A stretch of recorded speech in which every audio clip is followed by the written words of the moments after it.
Anyway, what we've done is we've put some questions together. I'm going to quickly run through them, and then Nick Davidson, who's here somewhere, from Ramsar, is going to get us all inspired to break into groups and try and address these questions as groups with some facilitators. But we thought these instructions aren't quite right. That's not like those instructions. One more, Mark. Sorry. That's a different set of questions. Sorry. There we go. So I think you've all been given a sheet of paper. Apologies, it's only in English. I will go through them very quickly, so perhaps the translator will at least give you a translation if you're not able to read the English questions. And they're in 3 blocks. And we will probably split our discussions into those blocks. So I will go through the first set of questions, the first 4 questions, first of all. So we've four questions which help us to try and think about the technical considerations of really how we do restoration or conservation in the different settings we've talked about: tidal flats, salt marshes, shellfish reefs, and mangroves. So what we want to know from your personal perspectives, be it in the field or through your correspondence and involvement with people working on the ground or your reviews from around the world, is what knowledge are we still lacking that would help us to improve our efforts at restoration? That's the first question. The second question gets to something that came up, I think, with every speaker.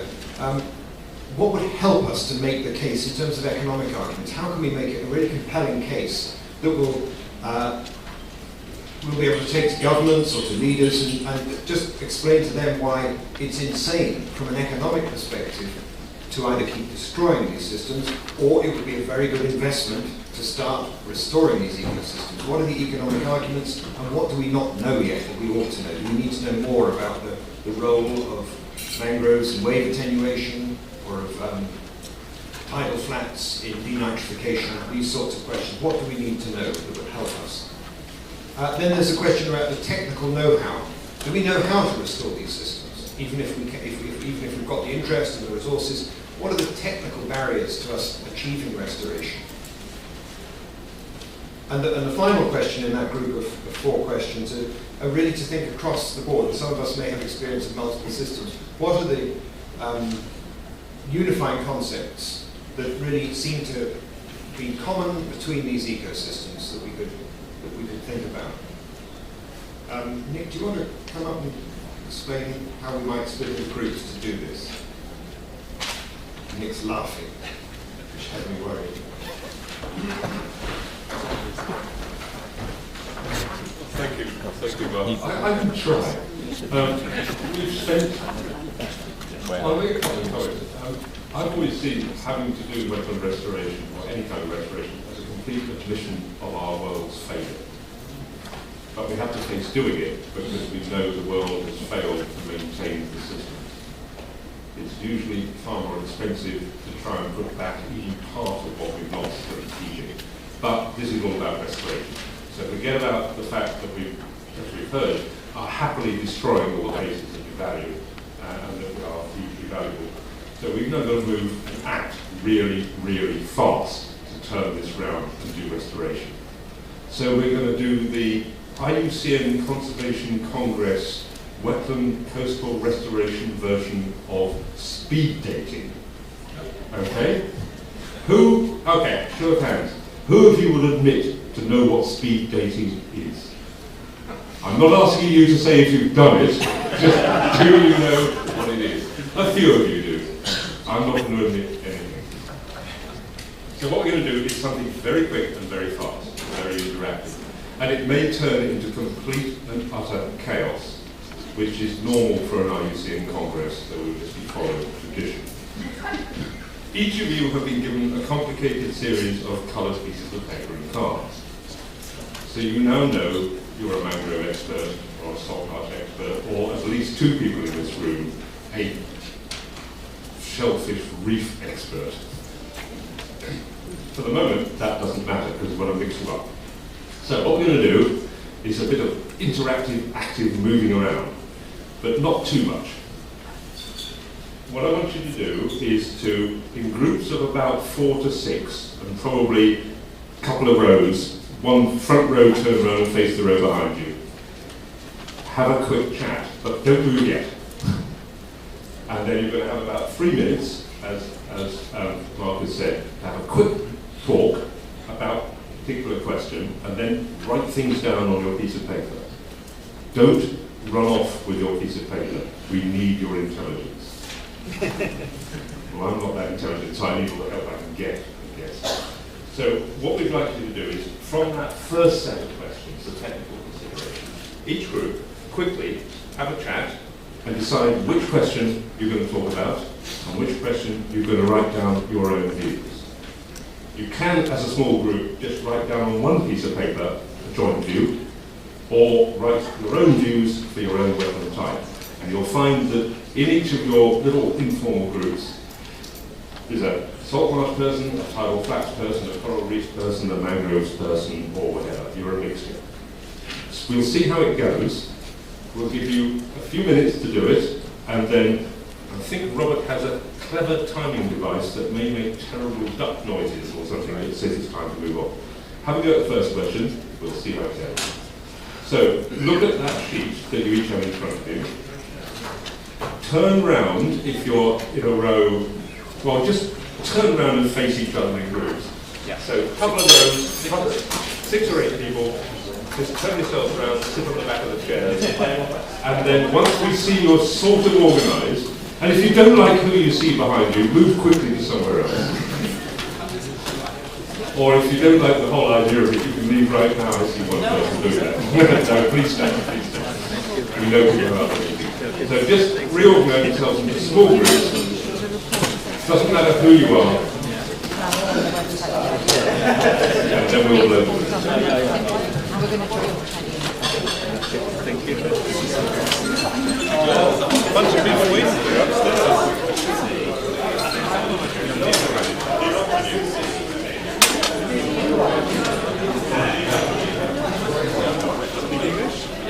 This is very much. This is very much.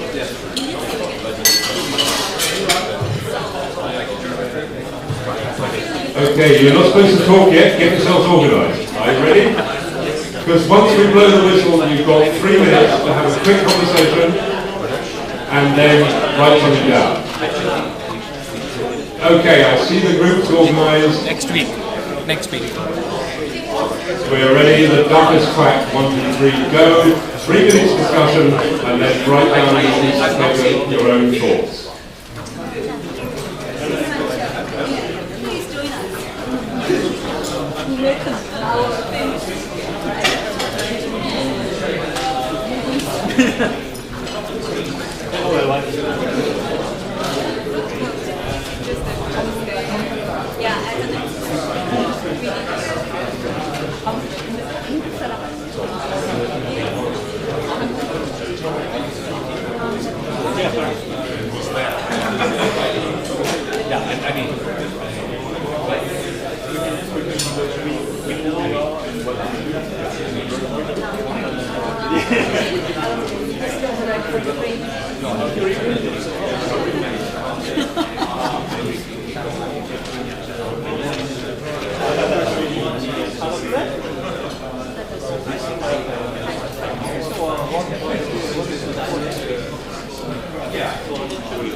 Don't worry when I run. This will be outside. There must be some. But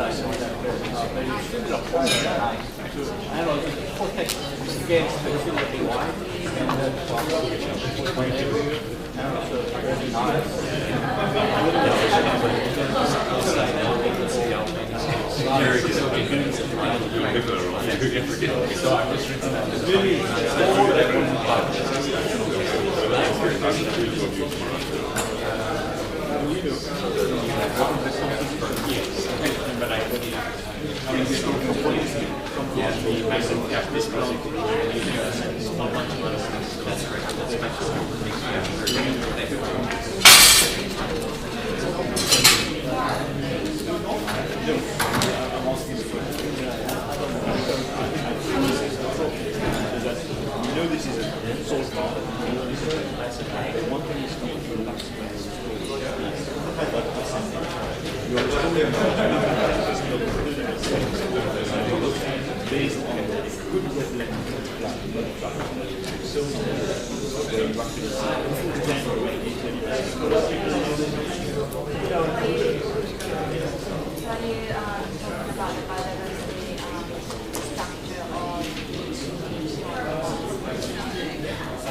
I think it.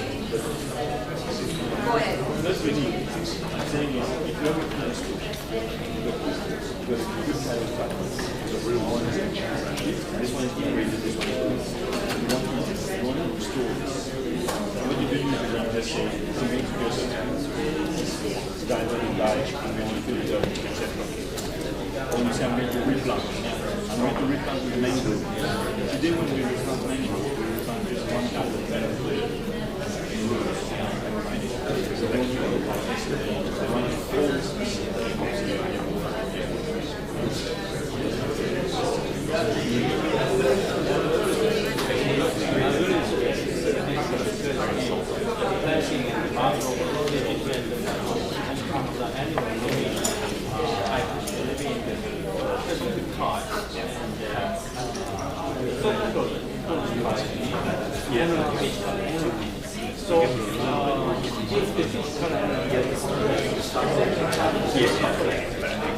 That's causing a lot of biodiversity. That's probably it depends on the energy and geopolitics. Well, why the water source? But what I'm saying is we don't know enough when we do restoration. We don't know enough about this. We are just restoring this.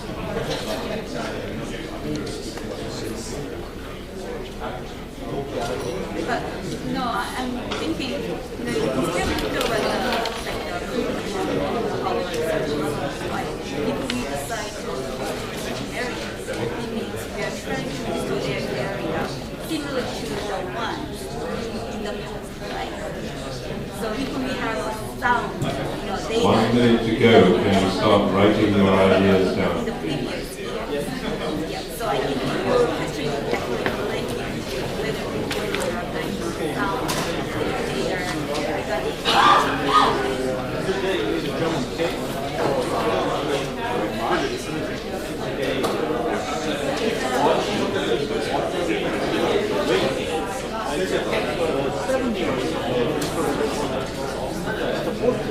They give they put a small gates for digging.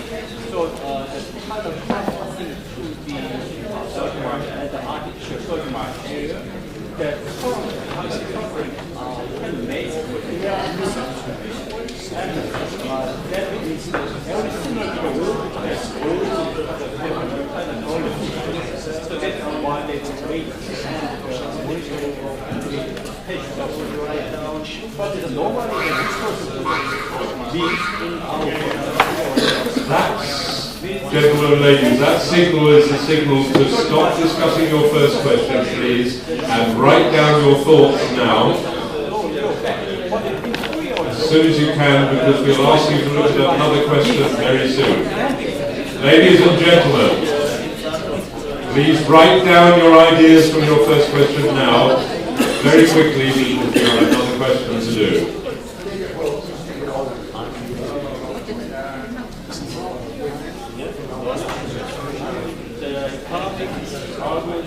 Restoration, yes, we already the argument of restoration.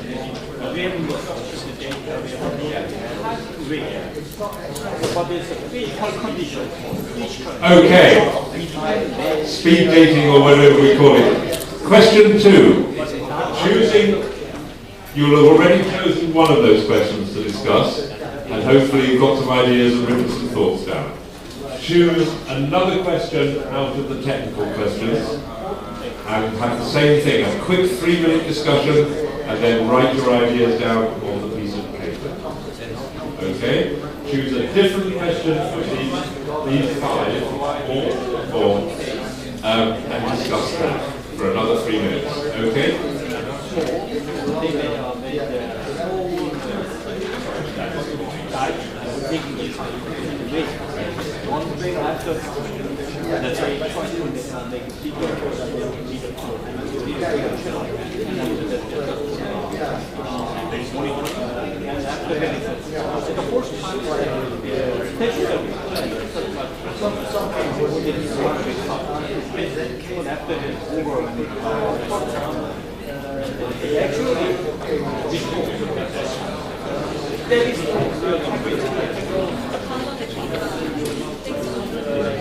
Well, I think I'm not really clear. We got the answers. Still get the last question, right? So more or less extremely high.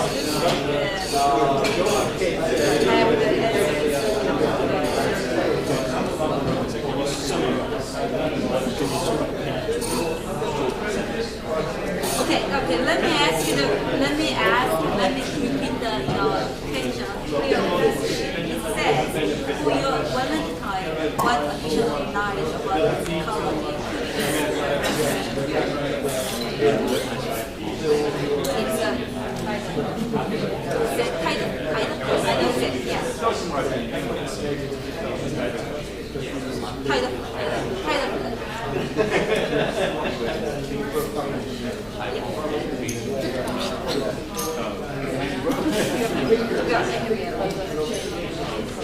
it's just to make it easier, let's just everybody agree we will go for kind of like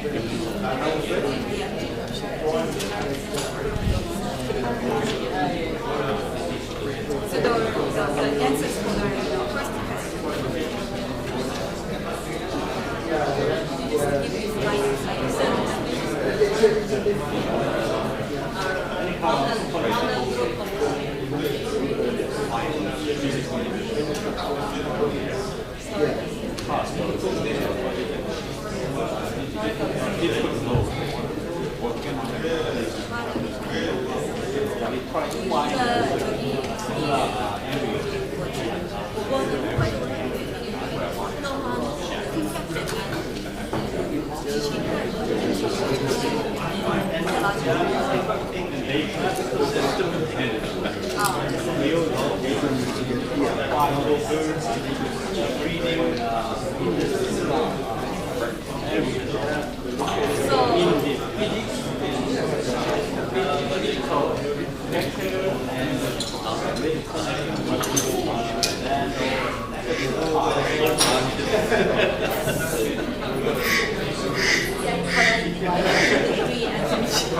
That means the duck doom has gone off here and said, can you now on your second question write your ideas down on your piece of paper, please? We'll give you a minute or so to write your ideas down before we move on to the next second question.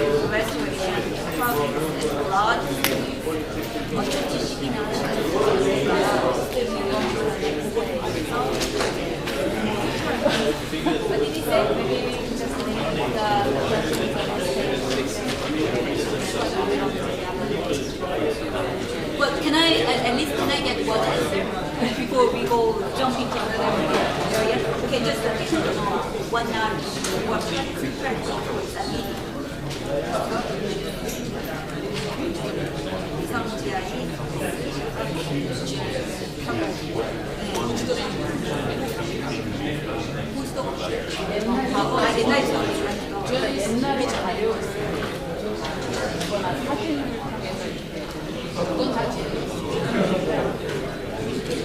Okay, she said that we need to, know use and analyze GIS system settlements. Okay, economic what economic data is or needed to help make the case for more innovation. Okay, thank you all. I hear lots of enthusiastic and active discussions going on. If you turn over your sheet of paper, you will see there's another set of questions on the back. And these cover two other aspects, as Mark already said, of issues of what we call legal and funding considerations. How to actually make projects happen, and then who should be involved. So how to make projects happen, you've got the question about funding considerations, and then what are the key legal policy hurdles, what are the blockages that make it hard to do it, and are the policies that seem to be particularly effective across different types of wetlands. And then who should be involved, how do you get the public and political support, what else do you need to help you do that, and what are the big challenges of getting people to buy into restoring and maintaining what the restoration is done. So the same rules apply. On that second group of questions, choose any one question in your group that you'd like to discuss for 3 minutes, and then discuss that and write that down. So you have 3 minutes to go on funding, legal, and